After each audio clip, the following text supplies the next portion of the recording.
ফজলু মিয়া, দাদার নাম মোগল মিয়া।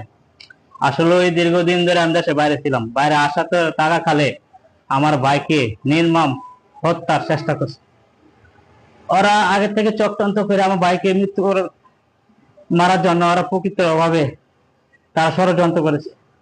আমার ভাই একজন সরল সোজা মানুষ, টাকা খালে ওরা নির্মম হত্যা করার দায় হসপিটালে দীর্ঘদিন ধরে আমার ভাই মৃত্যুর সাথে পাঞ্জা লড়ছে। তাই ঈদের সকাল ফজরে 5টার দিকে তার মৃত্যুবরণ হয়েছে। আমার ভাই কোনোদিন কাছালা কারো চুরি করে নাই। ওরা ষড়যন্ত্র করে আমার ভাইকে দুনিয়া থেকে সারা হয়েছে।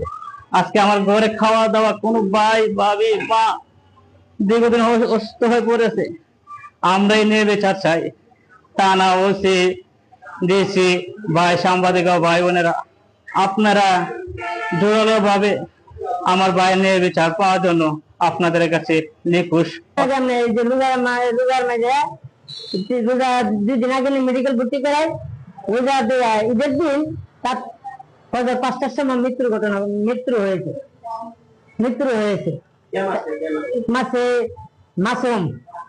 মাসুম হুকন, হ্যাঁ, শুভ,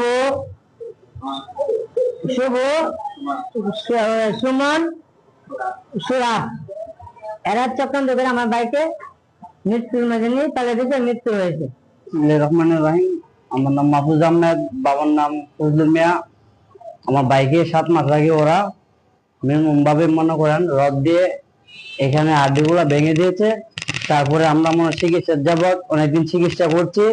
তারপর ওনার বেদনা হয়েছে, তারপর আমরা বাবুপুর মেডিকেল নিচ্ছি। নেওয়ার পরে তাকে মনে করেন ঈদের দিন ফজরের সময় তিনি মারা গেছে। কারো তো ওরা ব্যবসায়িক, বাবা বেছে গাঁজা বেছে, ওরা ইসলাম স্মাগলার সহিত সুমন মিয়া উনি তো ওনার বাড়ি বড় বাড়ি, আমরা ছোট বাড়ি, আমরা বংশ অনেক ছোট, ওরা বড় বাড়ি।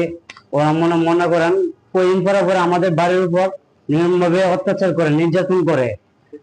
ওরা বড় বাড়ি, আর আমার ভাইয়ের সুস্থ বিচার চাই।